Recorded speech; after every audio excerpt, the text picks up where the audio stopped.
اللهم صل وسلم على سيدنا وحبيبنا محمد عليه أفضل الصلاة والسلام. اليوم جينا وجبت لكم وصفة. الوصفة هذه عبارة عن يعني عقدة ولا وش يقولوا لها. الوصفة هذه وش فيها؟ عندي هنا مكسرات، أي مكسرات حضريهم إلى قدر. عندي الجوز واللوز والكاجو، راح نرحيهم يعني نكسرهم تكسار في الرحاية، مش راح نرحيهم بودر. بين وبين ما هم بودر ما هم. هاي لك هنا نحط كل مكسرات، كل واحدة على يعني على حد وحدها يعني. هاي ليك هنا راح نرحي، هنا راح نرحي هنايا اللوز ونفرغه يعني. هاي ليك هنا رحيتهم يعني وخلطتهم مع بعضهم. زيديهم يعني شوي كاوكاو، يعتبر مكسرات كذلك. هاي ليك هنا رحيتهم بين وبين، ما هم مش مرحيين بزاف وما همش يعني خشان. هذه الوصفة احنا نعتمدوها. هنا عندي عسل، إلى وجد العسل النحل الحر يستحسن، إلى ما وجدش خلطي. احنا نفضلو يكون عندنا عسل وتكون عندنا بلارة واسعة تاع قزاز، لازم قزاز تكون مغسولة ومعقمة، تغليها حتى في الماء ومن بعد تستعمليها. هنا نفرغو، على بالي بلي راه الفيديو جتني فرغ هنا شوية عسل يعني مش باين، ومن بعد راح يبان مليح. نفرغ العسل ونجيب هنا نقدر نفرغ في المكسرات تاعي هادو. هاي ليك هاد الوصفة هايلة هايلة هايلة هايلة، يعني منافعها، يعني المنافع تاعها هايلة، تمتم تبان النتائج تاعها. فرغت هنايا، راح نفرغ ونزيد عليها العسل ونخلط شوي مغرف عود طويلة هكذا باش تهبط لك في قاع البلارة. هاي ليك هنا نخلط ونضيف، نخلط ونضيف حتى حندير انا نقولوا نص الكمية والنص الاخر راح نحتاجه يعني في حوايج يعني اخرين نضيفوهم كذلك. احنا نديرو هكذا، كاين اللي يقول لها العقدة، كاين اللي يقول لها مش عارفة واش يسموها في بلايص اخرين. هاي لك هنا نخلط بالعسل، يعني هاي البلارة انا درت في هذه فم تاعها مفتوح مليح، طبعني مليح يعني في التفرغ هاي لك هنا حطيت هنا كمية، فرغت لها العسل الحر، خلطت يعني ما ماشي كل حرة عندها، أنا خلطت.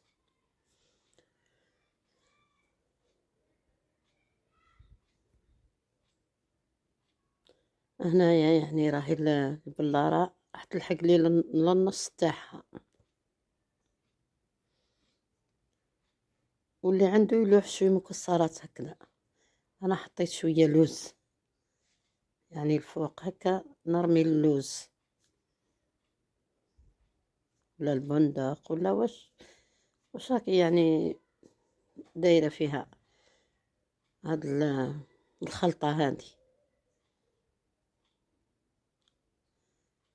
هاي ليك هنا يعني راني نفرغ.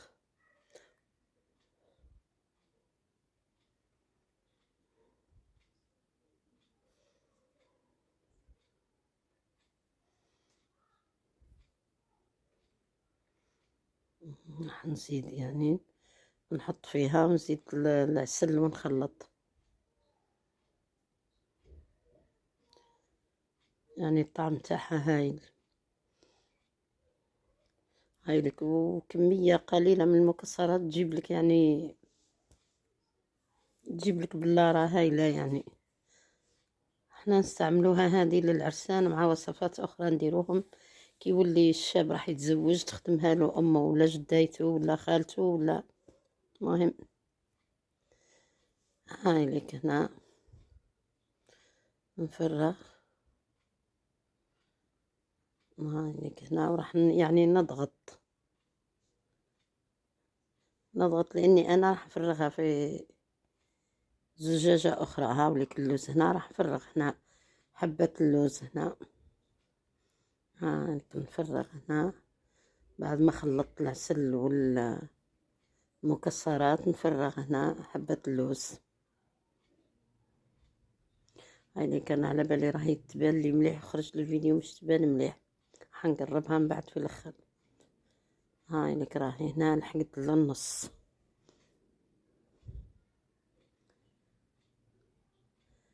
هذه الخلطة الهايلة. نمسح انا الزجاجة يعني من برا، اكيد راح توسخ مع العسل مع اللون. هاي لك هنا.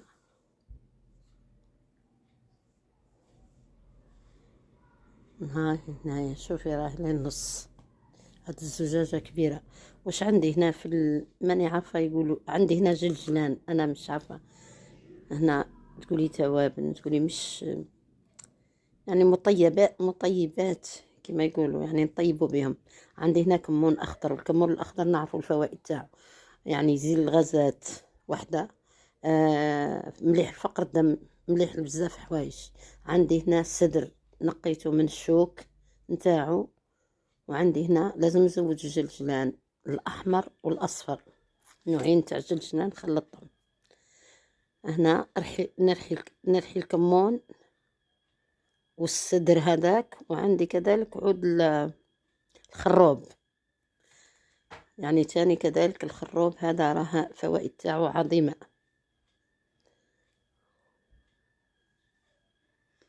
هذه البلارة راح نكملو حبة جوزة. هنا فتحتها ولقيتها يعني مش مجدنيش مليح، راح نرميها. هذه شريت زوز مي الاخرى ما عرفتهاش شو راه في الساشي، ما لقيتهاش، ما على باليش. المهم جوزة هذيك طيب لنا تعطر الخلطة هذه، السدر الكمون والعود نتاع الخروب هذا، كمية يعني شوية فقط. هادو كل راح نرحيهم ونجيبهم يعني. هاي لك هنا رحيتهم بودرة، هاي كمية قليلة. وهنا رحيت معاهم شوي جلجلان. هاد الخلطة يا ناس راهي يعني هايلة الوصفة هذه. راح نفرغ هاد الخليط، المكونات تعطر وعندها فوائد أكثر من التعطار يعني. طيب لنا الخلطة هذه بريحة طيبة، وبصح فوائدها أكثر. كمون نعرفوه، جلجلان نعرفوه، وكل الأسامي نتاعهم يعني في البلدان العربية كل نعرفوه. والخروب الناس كل تعرف الخروب، يعني الخروب هذا تاني فيه فوائد هايلة. والجلجلان الأبيض الأصفر هذاك والأحمر خلطتهم. هايليك هنا الجلجلان يعني. راح نزيد العسل ونخلط تاني الخلطة هذه كل مع بعضها. هادو يعني على أساس أنهم يعني مطيبات ولا توابل، ما همش يعني مش توابل هادو. هاي ليك هنا راح نزيد نخلط مليح، ونزيد العسل يعني، ونخلطهم، نهبط المغرف لتحت ونطلع يعني. هاي ليك هنا راح نخلطهم مليح، ونجيب بلارة اللي راح نفرغ فيها الخليط تاعي هذا. يعني راني ننزل تحت ونطلع، يعني ننزل ونخلط الخليط كله يولي مع بعضها.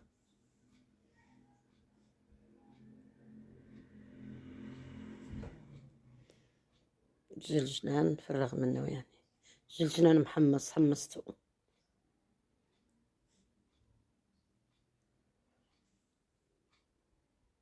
درت معاهم حتى الكاوكاو مقلي، قليته ودرت معاهم، ماشي داك اللي فيه الملح المسوس هذاك، اشتريته يعني كيما تاع البقلاوه ورحيته وحدي يوم قليته. هذه الخلطه هنا شوفي كيفاش راهي ولات. ونخلوها تريح كي نغلقوها نهار زوز، تريح ومن بعد يقدر ياكل منها الشاب يعني أو العريس. هاي كذا.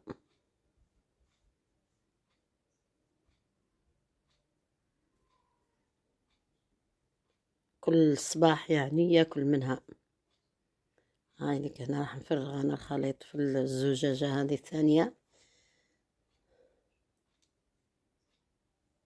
بالله راه هذيك الأولى يعني خلطنا فيها، وهذه راح نفرغ فيها هنا راح نعمرها كذلك يعني حتى الفوق يعني.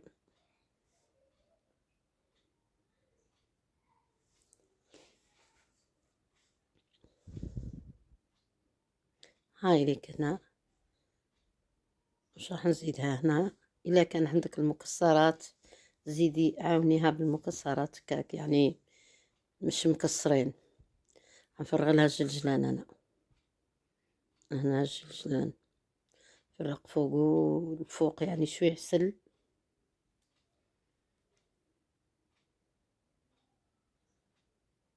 عندي هنا جوز، راح نكسر أنا الجوز مع الجلجلان.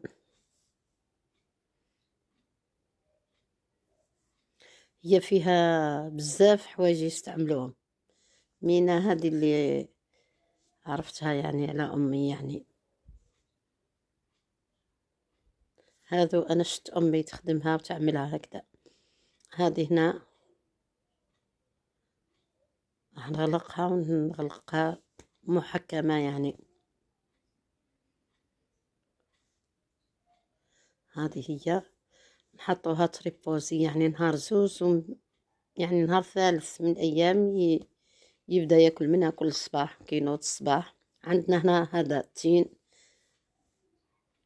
كرموس. التين هذا نقوه وكي يولي يابس نفوروه، ولا كان يعني جا مش يابس نعرفو التين كاين هذاك النوع الأصفر، وكاين يقولوا باللي هذا فوائده أكثر من التين هذاك اللي حبته الصفراء، والله أعلم. يعني التين هذا راح نقوه ونحولو هذيك الحبة القطميرة هذيك اللي فيه ونفتحوه ونشمخوه له كذلك. مش نشمخوه، نرقدوه في زيت زيتونة يعني يكون نقيتيه ونظفتيه. درك هنا نوريلك كيفاش نستعملولو. هنا التين تاعي راح نحطو أنا هنا، نفتحو الحبة فتيح ونرقدوها في زيت زيتونة. هذه تاني من الوصفة من الوصفات اللي نحضروهم للعريس قبل العرس. أنا ذكرت في فيديو سابق يعني باللي هذا زيت زيتونة على خلطة للعرسان يعني. هذه الخلطة الصحيحة يعني، هذه خلطة إيجابية يعني فوائدها يعني. فرغت الزيت هنا، نفتح يعني هذا التين نضيف يعني ما فيه والو.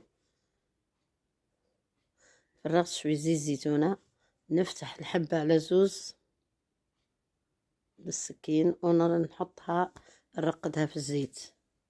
هاي لك هك نحلها هذيك القطميرة هذيك اللي فيها، نفتحها ونحطها في الزيت حتى نكمل يعني. أنا هذه الكمية راح نزيد عليها يعني، نشري التين ونعاود نزيد عليها لأنها ما شوية جتني هنا للنص. لازمني نعمر العلبة هذه كامل ونحطها. راح نكمل أنا الحبات هنا تاع التين. هاي لك هنا يعني جتني كمية قليلة، ما جتنيش بزاف. راح نرص كذلك الزيت التين للأسفل، والزيت راح يطلع يعني بهالطريقة كذلك. هذه عندها مدة 10 أيام 15 يوم ماكسيموم، ما تحربش 10 15 يعني. هذه تخليها تحطيها في الخزانة ولا في المكان يعني ضلي 15 يوم تا يتنفخ هذاك التين هذاك. ونعرفوا فوائد التين وما أدراك ما التين، مذكور في القرآن العظيم يعني. أي حاجة راهي مذكورة من الطعام في القرآن فوائدها يعني يعلمها، ما نتحروا عليها ونديروا عليها دراسات، لكن يعني ما هي مذكورة في القرآن إلا فوائد عندها عظيمة. راح نضغط هنا كيما ضغطت يعني في هكذا. شوفي كمية جتني يعني قليلة. أنا راح نزيد نشري ونعاود نزيد نكمل العلبة هذه، راح يعني نكمل نعمرها كل. هاي ليك يطلع الزيت للفوق. هذه كذلك بإحكام نحطها في مكان ضلي في الخزانة تاع المطبخ ولا في مكان كيما قلت لك ماكسيمو 15 يوم. هذيك خلاص يعني كي نكمل لها ما تفتحش. هادو هما هنا احنا هذه هي واش نديروهم للعريس قبل يعني ياكلهم وكل صباح يفطر منهم. كي التين انا هنا راح نزيد شويه جلجلان لهذيك العلبه تاعت المكسرات. يعني ان شاء الله تنال اعجابكم. هذه وصفه من الوصفات الرائعه جدا نعملوها يعني قبل بشهر، مده شهر وهو ياكل العريس يعني في هاد الوصفه هذه تاعت التين وتاعت المكسرات.